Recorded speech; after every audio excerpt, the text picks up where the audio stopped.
Juggling motherhood and modern day life can be stressful and relentless, but it doesn't need to be this way. The Joy of Being podcast is the answer to maternal mental health, bringing sustainable relief and calm to hardworking mums everywhere so that you, your family and work can thrive. My name's Marina Pearson and I'm your host, transformational coach and mum who loves to interview business owners, transformational professionals and creatives to have insightful conversations about what it takes to really live a life that is thriving, fulfilling and full of joy. So this week I wanted to share that I'm launching an amazing course called Manifesting Miracles 2020 with the beautiful Ian Watson. After realizing that manifesting was a really hot topic from the amount of downloads that we got from How to Manifest Anything That You Want on this series, we decided to club together and use our 34 years of experience to create a 6-week on live course for you to create one thing that you want to bring into your life. So anything from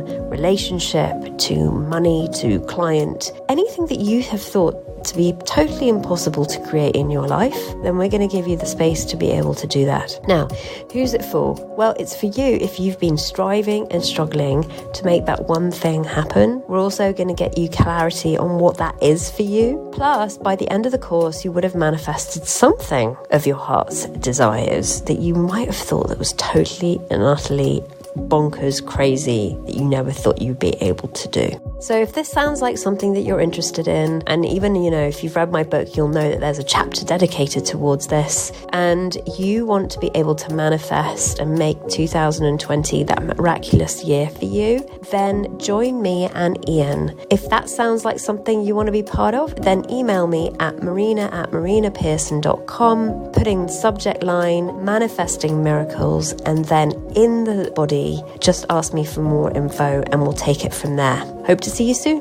Bye-bye for now. And on this week's show, I have the beautiful Dr. Mandy Leto. She's an in-demand coach and corporate trainer in London. She specialises in working with high achievers who are on their way to being world-class. Her expertise is in helping women in the financial industry to progress in their careers, especially through their personal brand and mindset. Mandy coaches exceptional leaders. Her clients include investment bankers, lawyers, fashion stylists, screenplay writers, entrepreneurs, HR leaders, luxury brand managers, and the CEO of a national sports body. As a corporate trainer, she creates innovative and impactful sessions for world-class companies.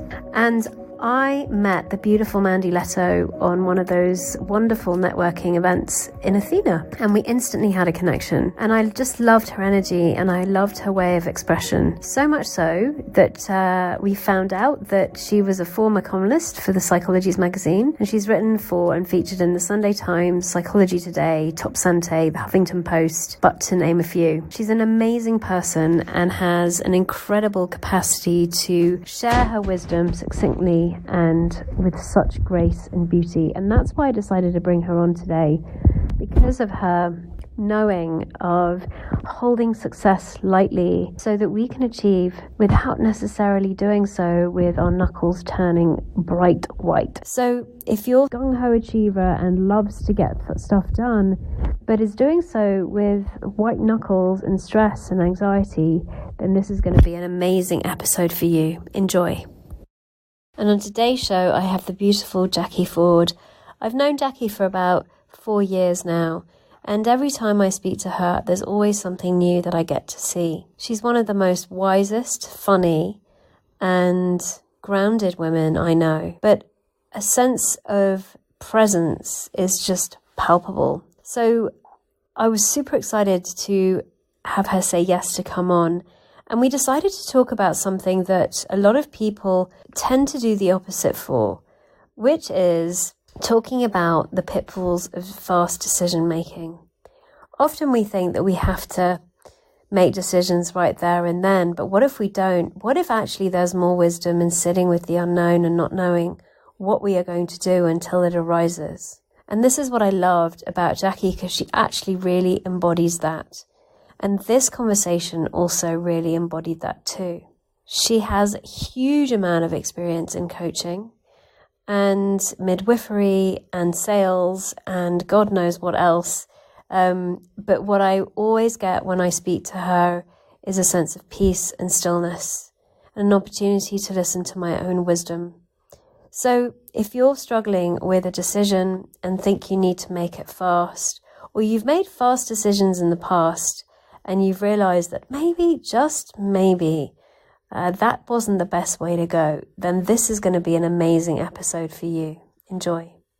So I'm really excited after about 4 months, 5 months, maybe even like half a year, that Jacquie and I finally get to see. If you saw our conversations on Facebook, you would be laughing, because literally it has been a question of, okay, let's get the date in. And then what would happen is either one of us would go, oh crap, I can't do that now. And so it's taken us about 6 months to finally go, oh my God, we're here. So welcome, Jacquie. Lovely to have you. Oh, it's a delight to be here, Marina. And it was lovely. Marina came on and said, are you okay, Jacquie? And I'm like, yeah, I'm just a wee bit flat today, but it's okay. She said, you're not your normal self. And I'm like, yeah, I am, but I'm just a wee bit flat. No, I said flat, not fat. And I went, okay, I got the message.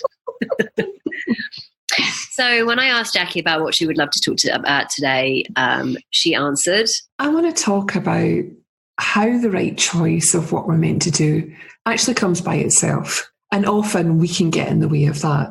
So that's what I'd like to talk about, how we think we're making deliberate choices.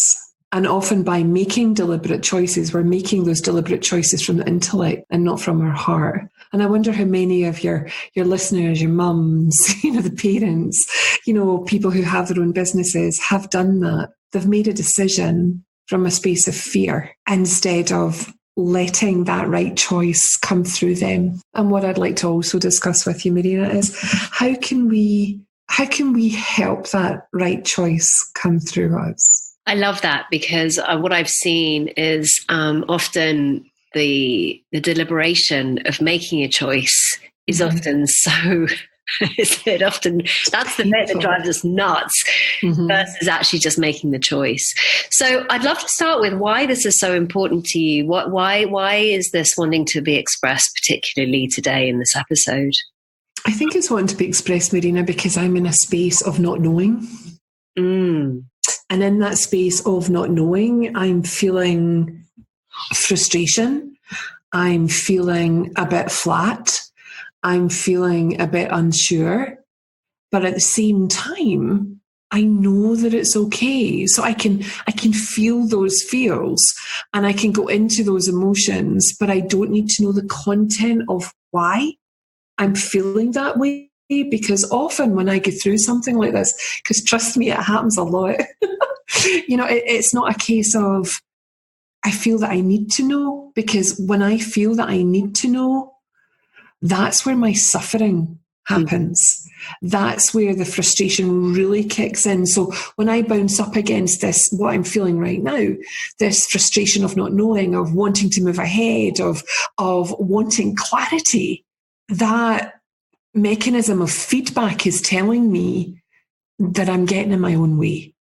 I'm trying to make a decision that's not ready to be made yet. I'll always remember something that you said about 3-4 years ago that really stuck with me and struck me at the time when I heard it, which is just confusion or not knowing is just clarity and germination. Absolutely. And I know that's what's happening with me. But even though I know that's what's happening, it doesn't mean to say that I don't get caught up in it sometimes. So hence why I'm just a wee bit flat today. But I'm not worried that flatness is going to be there in half an hour tonight. Right at this moment, there's something happening. And I don't know about you, but, sort of even thinking back when I was a kid and doing maths problems, there would be these periods of absolute blooming frustration that I couldn't do what I was meant to be doing. And then all of a sudden I just have this aha moment, this moment of insight where I could see clearly what was next. And I know what's going on in my head at the moment is there's lots of choice. And all of it looks juicy and exciting and I want to do it. But at the same time, I know I need to focus for now, not always, but for now, I want to focus on just a couple of things. That's it. And I know there's a whole area of my life that I'm not talking about, in the sense of bringing in all my medical background and all my understanding about how the body, spirit and mind works, being able to talk in medical language. I've not been doing that. And it's kind of like, why are you not doing that, Jacquie? And then there's the whole part of me that understands everything to do with sales and marketing and persuasion techniques and language, because of 35 years in sales and being an NLP trainer, being a linguist. And it's kind of like, Jacquie, why are you not bringing these important pieces into your work? So there's this swirl of, oh my goodness, there's all this really good stuff. How does that do what I think it's meant to do? Or maybe, how is it just going to unfold? So at the moment, I'm kind of swimming in the sea, the soup, when really I should be on my sun lounger at the side of the sea, watching it just come via the tide, and says, here you go, Jacquie, this is what you're going to do. And I'm almost there, and I'm just dipping in and out of this little bit of frustration. And it is, it's just kind of like, oh God, interesting. The sea of possibility. Yeah, a big sea. Yes, it's really interesting, isn't it? How we can get really, really distracted.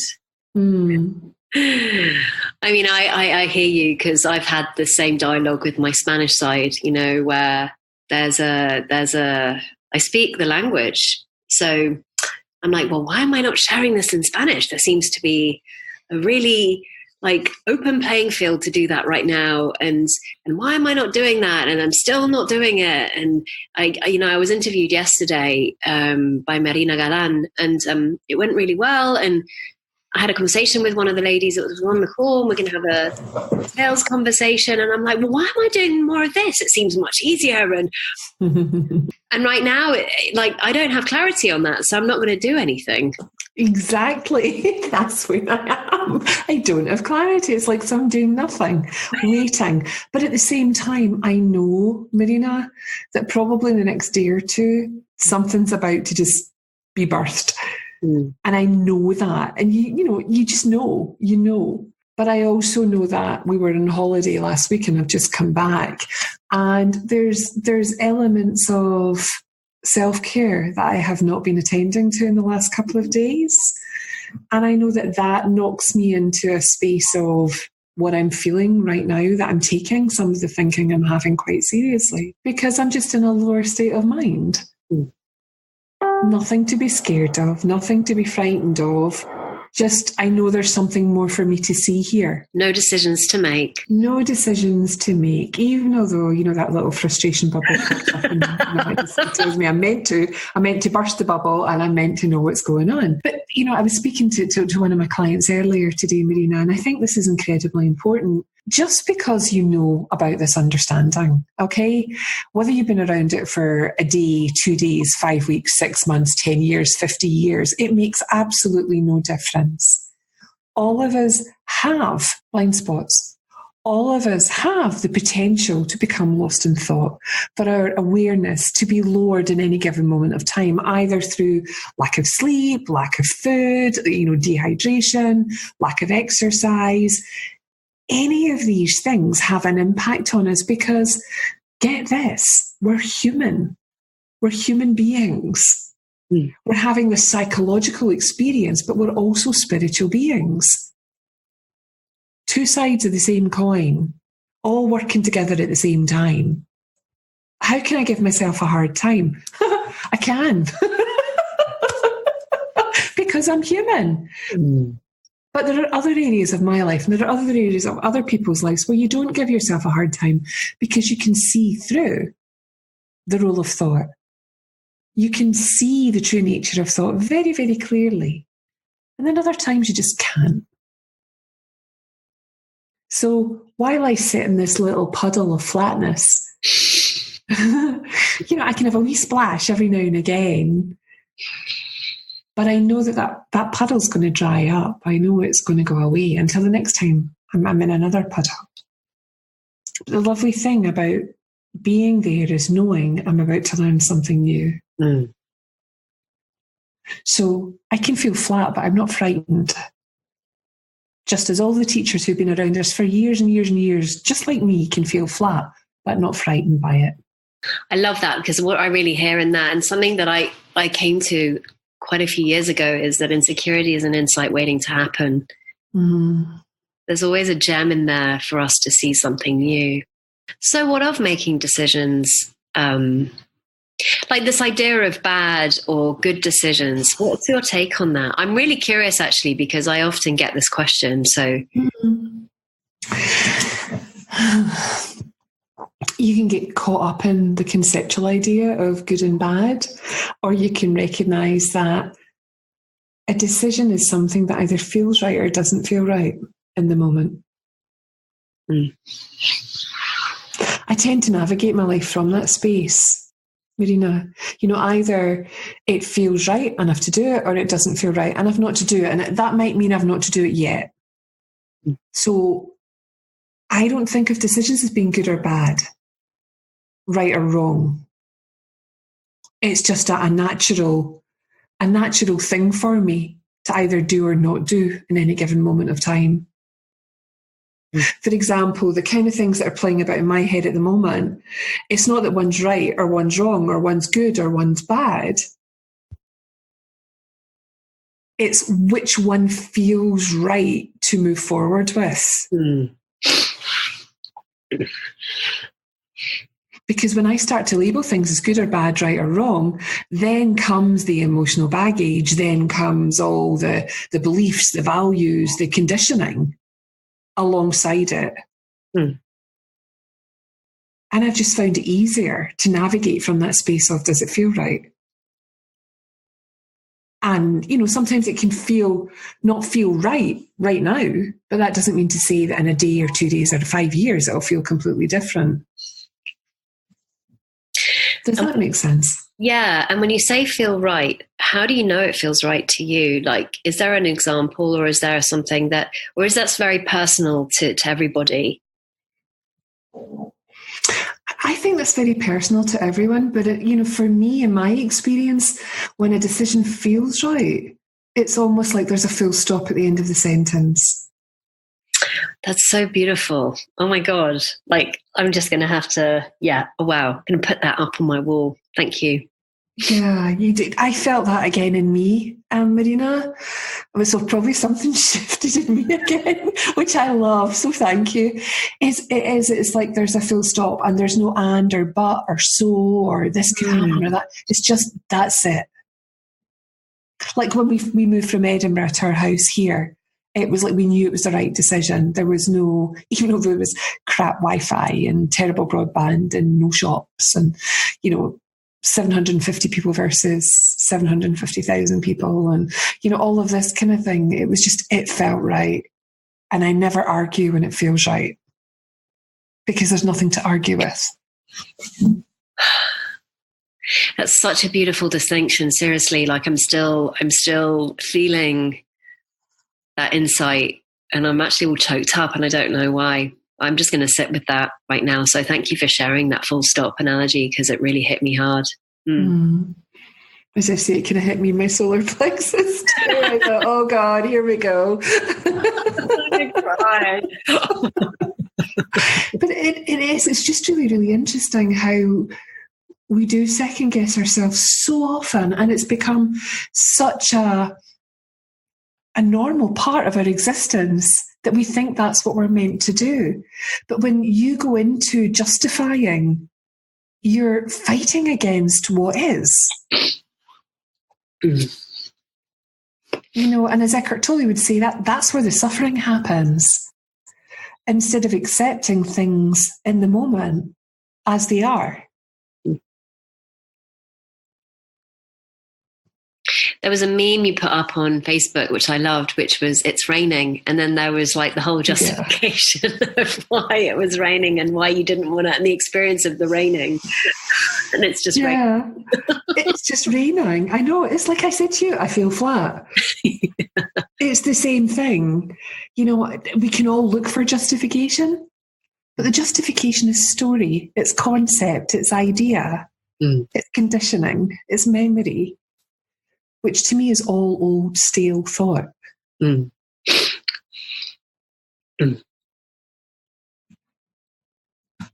know, and sorry, Marina, the things that help me when I'm in that space of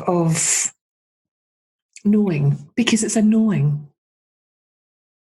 You know, and I often say with this understanding of the principles, through all my years of spiritual searching and training in NLP and everything else that I did, this understanding took me from searching to knowing. And you can hear that full stop. Searching to knowing. So when decisions are coming through me, I think I'm making the decision. I'm not really. It's that same feeling. Quietness, confidence, deliberation.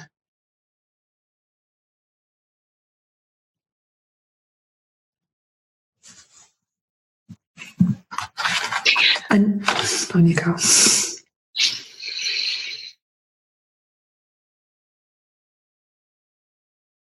I almost hear it as landing the plane, like boom, landed. Yeah. Well, it depends who you fly with.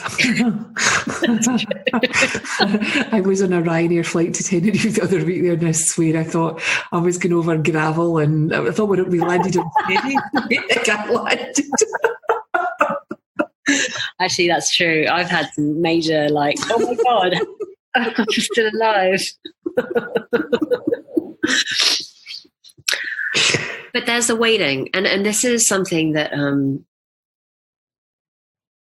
like, I've noticed a really big change in this awareness around, if I don't know, I don't need to know right now, and that I can still wait. Like, there's nothing wrong in waiting. There's no rush. Like, there's no rush. In fact, I would say when I look back on decisions that I've made that have turned out slightly less like the way I didn't expect them to, or at least they just turned out what I would then kind of consider as bad, I realized I actually probably rushed into that decision. And a question showed up for me recently, which was, if I didn't need to rush into anything, what decision would I make?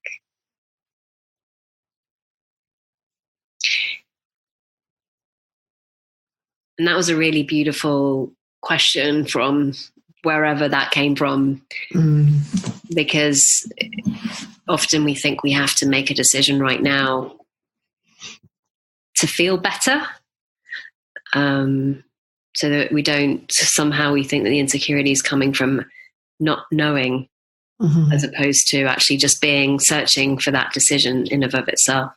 You said a couple of things there that are really, really curious, Marina. There's this, no, it's lovely, really lovely. You know, this idea of needing to know the unknown. And this one always cracks me up, because people think they know. But none of us know. None of us know anything, really. We don't know what's going to happen the next minute or 5 minutes. We had some friends staying with us at the weekend, and one of our friends used to be a policeman.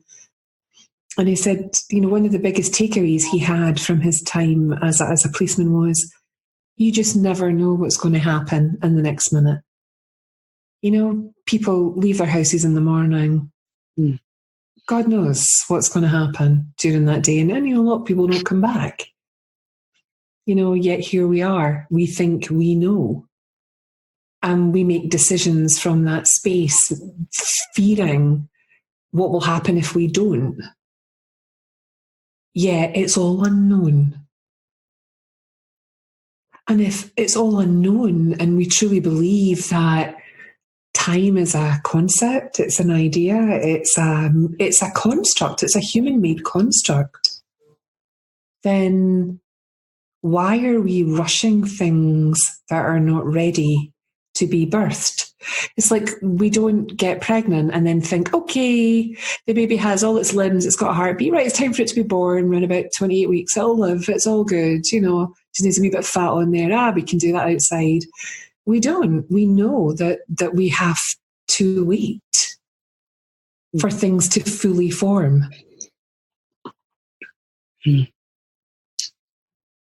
And then we don't, because we're operating from a completely different space, a space of a lower state of mind, of lower awareness, of not being present to now. And I think that's one of the things for me recently. I've been reading a lot and listening a lot to Eckhart Tolle, and he's been pointing, he's pointing everybody, but recently what I've seen is the idea that if I have something that I want to sort, the key word there is I. It's this egoic idea of who I think I am and what I think I should be doing and how I think that should happen or not happen. And the minute I step into that I'm not in presence, I'm not in pure consciousness, I'm not in awareness. So my ability to feel is not as acute. And I can feel when I move out of presence. And I recently, I woke up in the middle of the night a couple of nights ago with a worrisome thought or 2 or 10 or 50. And as you do.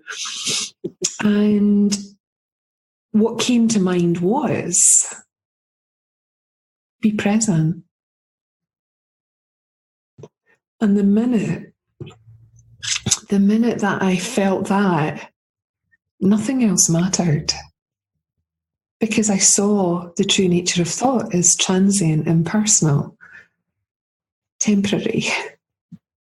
And it was beautiful. And I got back to sleep. Always welcome. Always welcome. It's opening up to that higher intelligence, to mind. And there's a lovely story about, we can have our houses and we can have shutters on our houses that don't let the light in when the sun is very, very strong. But the shutters always let a little bit of light in. And that's the state of mind that most people live in. There's a little bit of light coming in. They've got a little bit of access to that incredible intelligence, these infinite possibilities of being.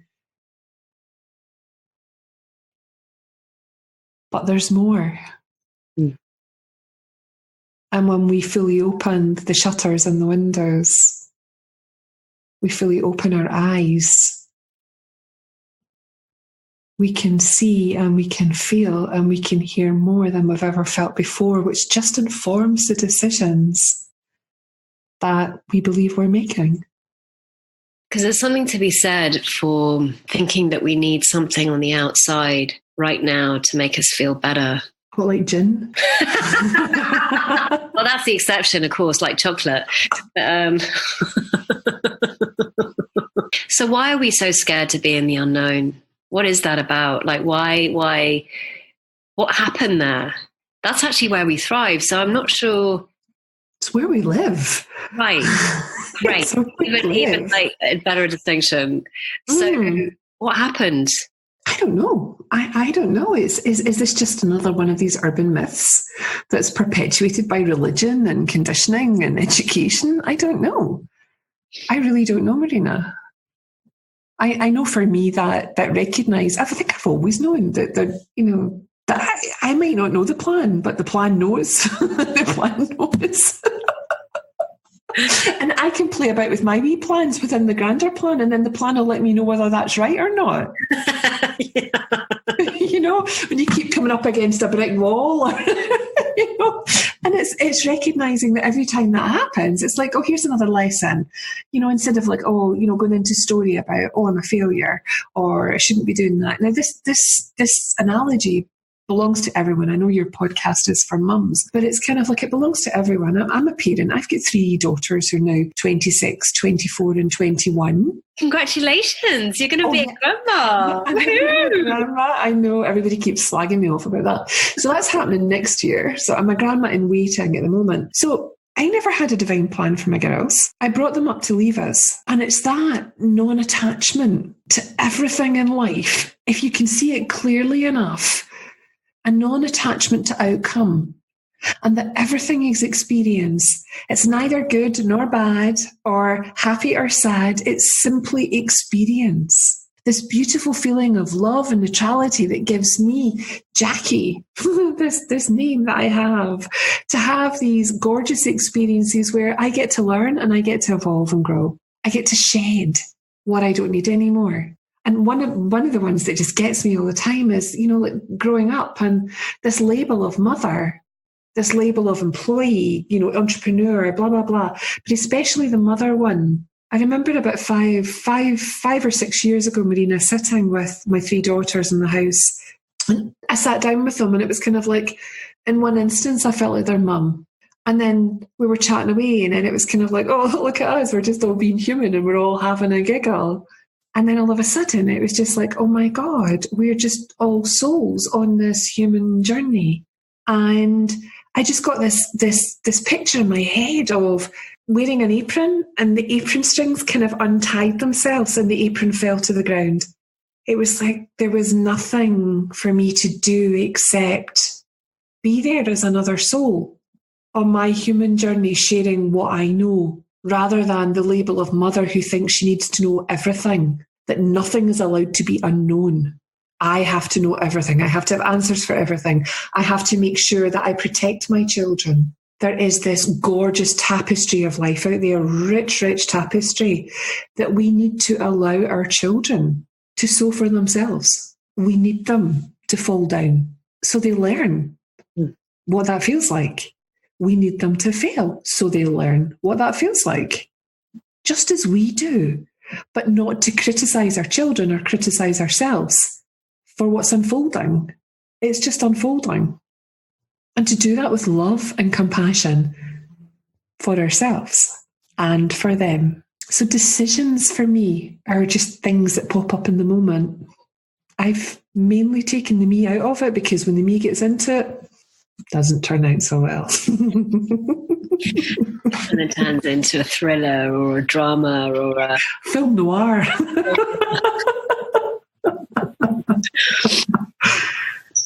Yeah. I think it's also recognising, Marina, that we start to step out of our own self-talk. We begin to observe our thoughts instead of being them. I shared a little bit about being on this roller coaster that I'd been on for about 5 or 6 days in October.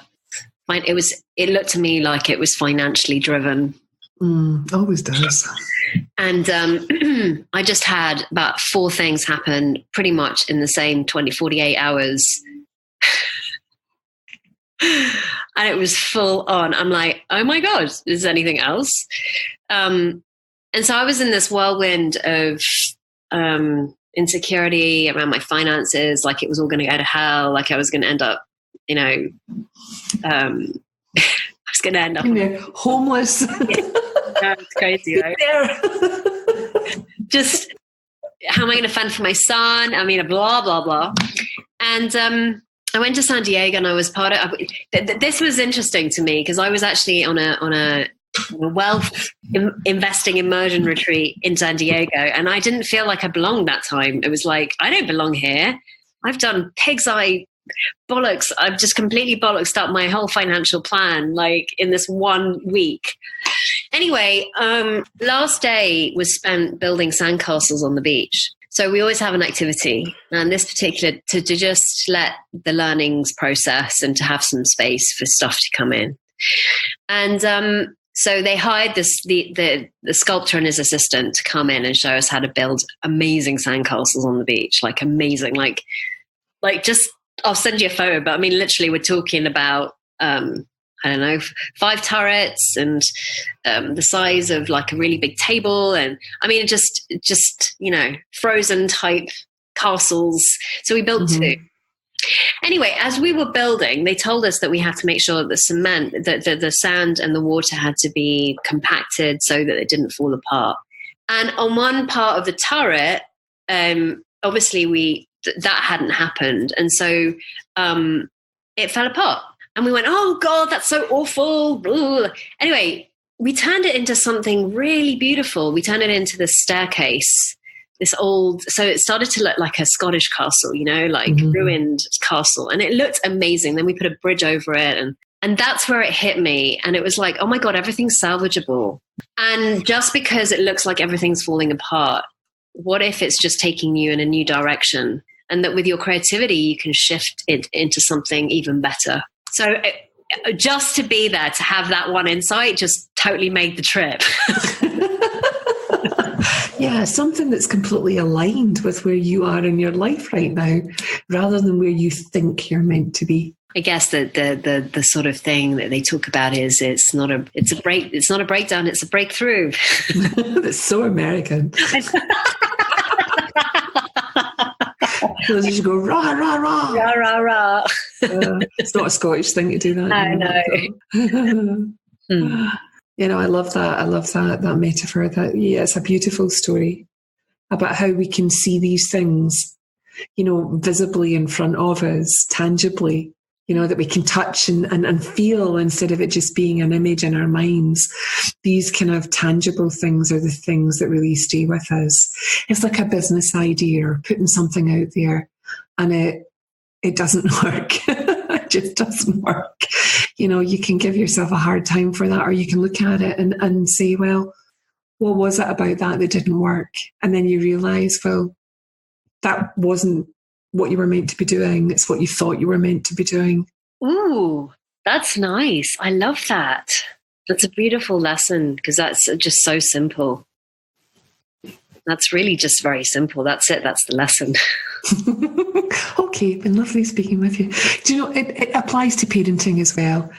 How often do we have these ideas in our heads of how we should bring up our kids? And we're holding on to stories and ideas and beliefs and values from our past and our parents' past and their grandparents' past, and we're thinking that's the right way to do it. But everything's changing. Kindness and love and compassion stay the same. Yeah, it's interesting how you think you may not have ideas about your children, and then you realize actually that you might have a few more ideas than you thought you did about them. Oh, tell me about it.